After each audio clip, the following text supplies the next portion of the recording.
सच साहिब दर्शकों, इस दुनिया में अच्छे और बुरे हर तरह के लोग रहते हैं। कोई दौलत के पीछे पागल है तो कोई शोहरत का दीवाना है, कोई लालची है तो कोई दानी, कोई दयालु है तो कोई क्रूर, कोई दुखों में डूबा है तो कोई अहंकार में अंधा है। सभी इस संसार के कर्म चक्र में फंसे हैं और अपने स्वभाव वश अच्छे और बुरे कर्म करते हैं, जिनसे आगे का भाग्य निर्धारित होता है। संसार में कुछ लोग ऐसे भी हैं जो भगवान को मानते हैं और कुछ नहीं, पर जो मानते हैं वो या तो सिर्फ जरूरत पड़ने पर, त्योहारों पर या मुश्किल वक्त में। और इसी संसार में कुछ ऐसे भी हैं जो हमेशा परमात्मा को याद करते हैं, नियमित रूप से सच्ची लगन से भक्ति करते हैं और भक्ति की शक्ति पर जिनका अटूट विश्वास होता है। घोर आपत्ति और संकट के समय जब जिंदगी का कोई सहारा काम नहीं आता, जब हर उम्मीद टूट जाती है, तब पापी हो या पुण्यात्मा हर कोई भगवान को ही याद करता है। भक्त और भगवान के बीच का यह प्रेम अटूट विश्वास का संबंध है और यही विश्वास विषम परिस्थितियों में चमत्कारी लीलाओं का कारण बनता है,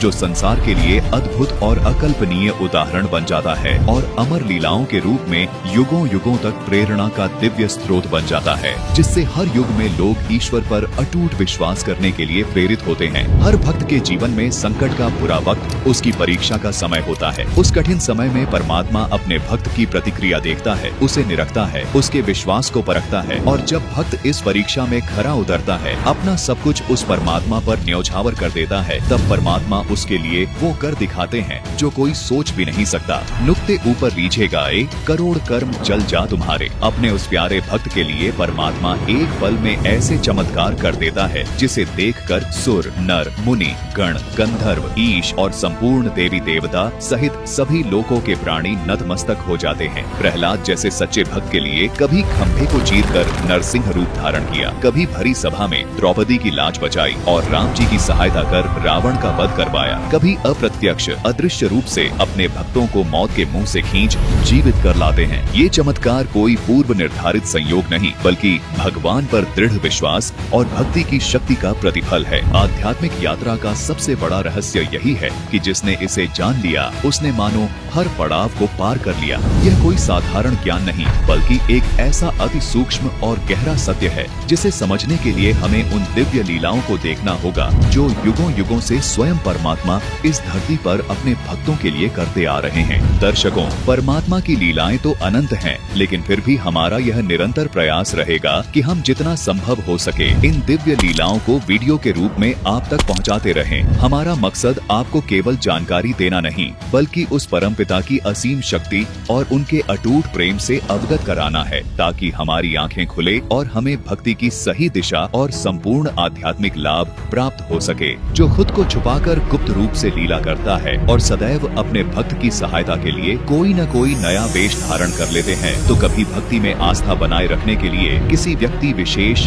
या इष्ट शक्ति के रूप में आकर लीला कर जाते हैं और उनकी महिमा बना जाते हैं। ये अनन्य रूप ऐसे है जैसे एक सूर्य की अनन्य किरणें, और हम भूलवश वास्तविक पूर्ण परमात्मा को भूलकर उन अनन्य रूपों में अटक कर रह जाते हैं, जबकि परमात्मा के ये सभी रूप उनकी असीम शक्ति की अलग अलग किरणें मात्र हैं। हम प्रकाश के मूल स्रोत सूर्य को छोड़कर उसकी अलग अलग किरणों में ही उलझ कर रह जाते हैं। लेकिन जब हम इन रूपों से ऊपर उठकर इनके मूल स्रोत यानी उस एक पूर्ण परमात्मा को पहचान लेते हैं, तब हमें वास्तविकता का ज्ञान होता है कि सभी रूपों और लीलाओं का सार एक ही है और सच्ची भक्ति सिर्फ उसी एक पूर्ण ब्रह्म कबीर परमात्मा की करनी चाहिए, जिसकी परम सत्ता सबके ऊपर है, वही सबका मूल है और वही सबका जनक।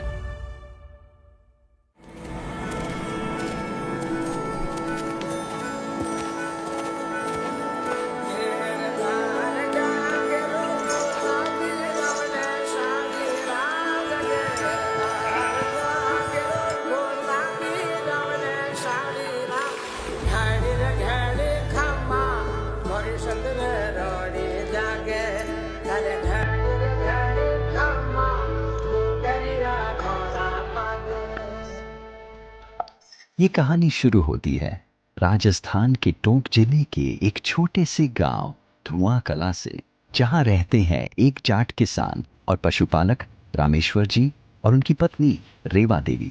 दोनों ही अत्यंत धार्मिक और दयालु स्वभाव के दंपति थे। वे धर्म कर्म में गहरी आस्था रखते थे और साधु संतों की सेवा को ही सर्वोच्च धर्म मानते थे। उनके घर का वातावरण इतना पवित्र था कि वह घर किसी मंदिर से कम नहीं था।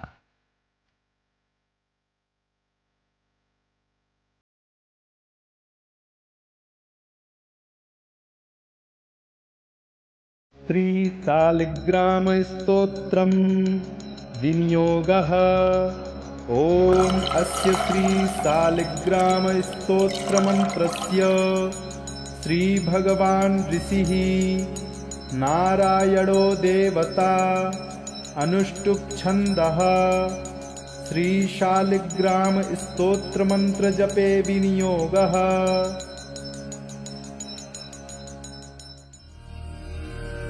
तो बेटी, इस प्रकार राजा बलि ने अपने वचन को निभाया।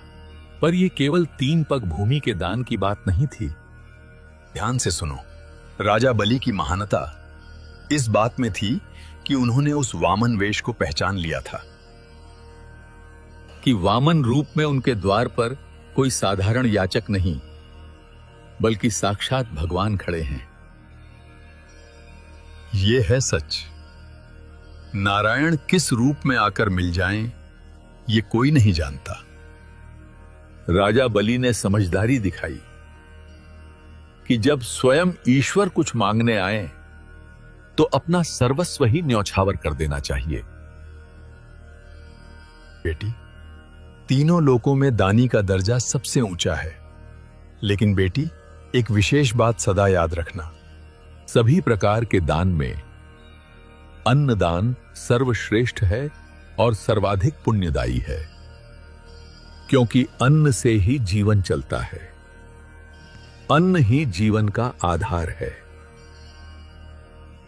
इसलिए कहा जाता है, अन्नदान ही जीवन दान है।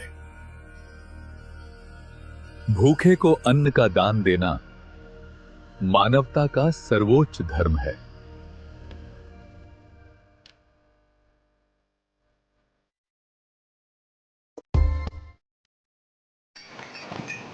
महीने दिनों की तरह बीतते गए और भगवान की कृपा से रामेश्वर और रेवा देवी के जीवन में वो शुभ दिन आया जब उन्हें पुत्र रत्न की प्राप्ति हुई। घर में खुशी का माहौल था।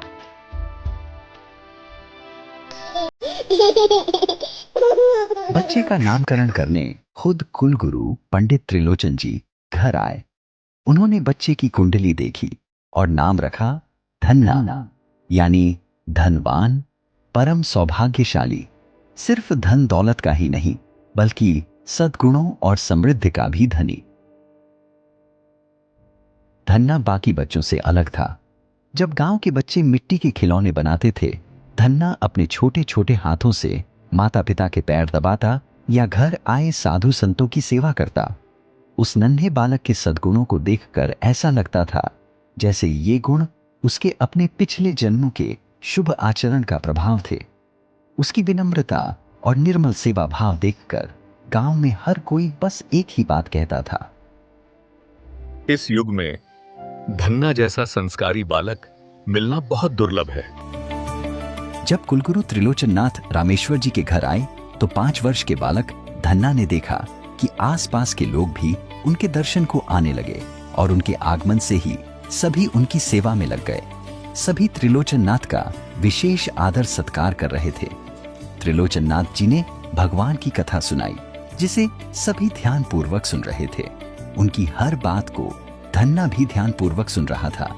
कहानियों में वह भगवान की कल्पना करता, उनकी बाल लीलाओं को महसूस करता और कथा में ही उनके दिव्य रूप में खो जाता। कुलगुरु त्रिलोचन नाथ से धन्ना बहुत प्रभावित हुआ और उनकी हर क्रिया को ध्यान पूर्वक निरखने लगा। अगली सुबह धन्ना भी समय से स्नान करके कुलगुरु के पास गया और दूर बैठकर उनकी पूजा को ध्यान पूर्वक देखने लगा। गुरु ने बड़ी श्रद्धा से ठाकुर जी की मूर्ति को पंचामृत से स्नान कराया। जब दूध, दही, शहद और घी की धारा मूर्ति पर पड़ती तो धन्ना को मूर्ति के इस दिव्य अभिषेक को देखकर बहुत खुश होता और उसे देखकर असीम आनंद मिलता। त्रिलोचन नाथ जी ने फिर ठाकुर जी की मूर्ति को साफ वस्त्र पहनाए, माथे पर चंदन का तिलक लगाया और गले में माला पहनाई। धन्ना प्रतिदिन इसी प्रकार मंत्र मुग्ध होकर यह सब देखता रहा। पूजा की यह संपूर्ण विधि धन्ना के मन को बहुत अच्छी लगने लगी और नन्हा बालक धन्ना इससे बहुत प्रभावित हुआ। देखते ही देखते समय कैसे बीत गया पता ही नहीं चला। आज वह घड़ी आ गई थी जब पंडित त्रिलोचन नाथ जी को अपनी आगे की यात्रा के लिए निकलना था। उन्होंने भारी मन से धन्ना के पूरे परिवार से विदा लेने की इच्छा व्यक्त की। जैसे ही पंडित जी के जाने की बात धन्ना को पता चली, धन्ना बहुत दुखी हो गया। वह रोने लगा।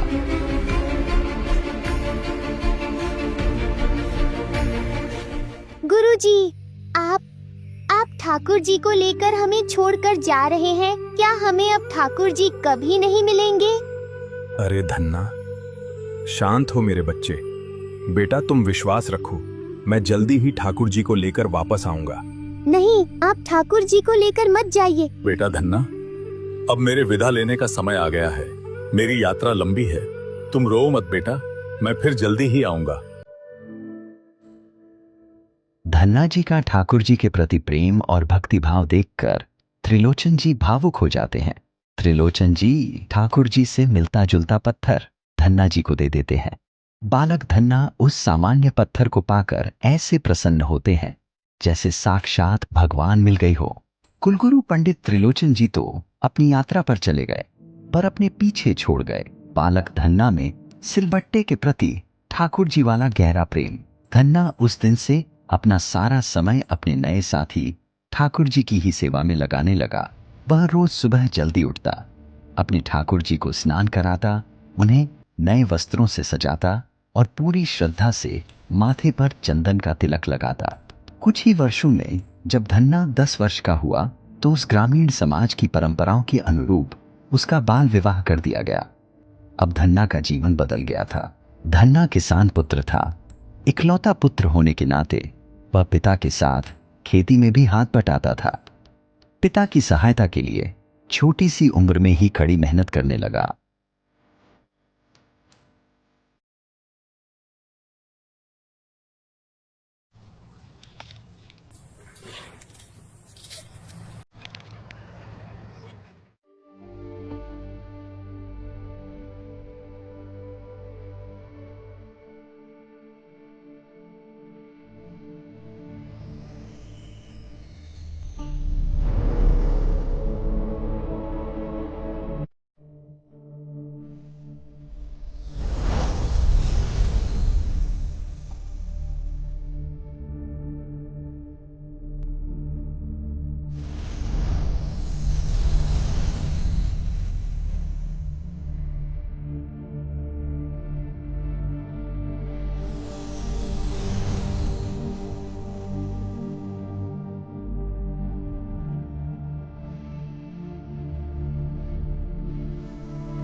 राम राम महाराज जी। राम राम बेटा, राम राम।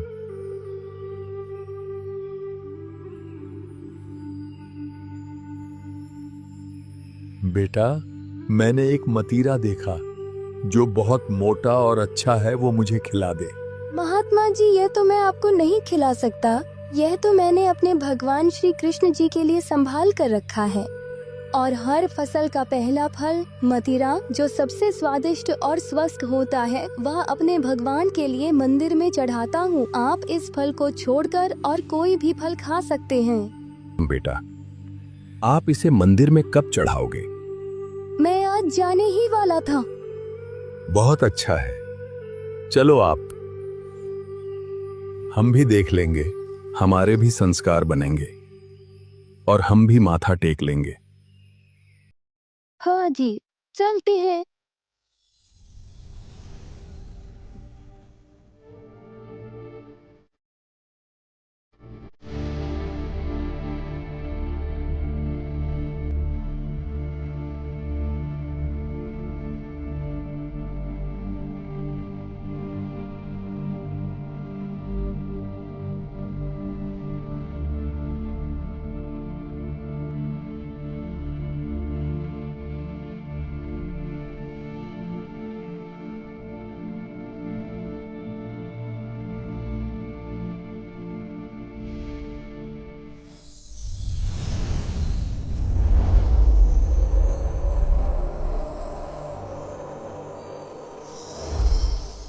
धन्य भक्त, परमात्मा तो तेरे साथ आया है।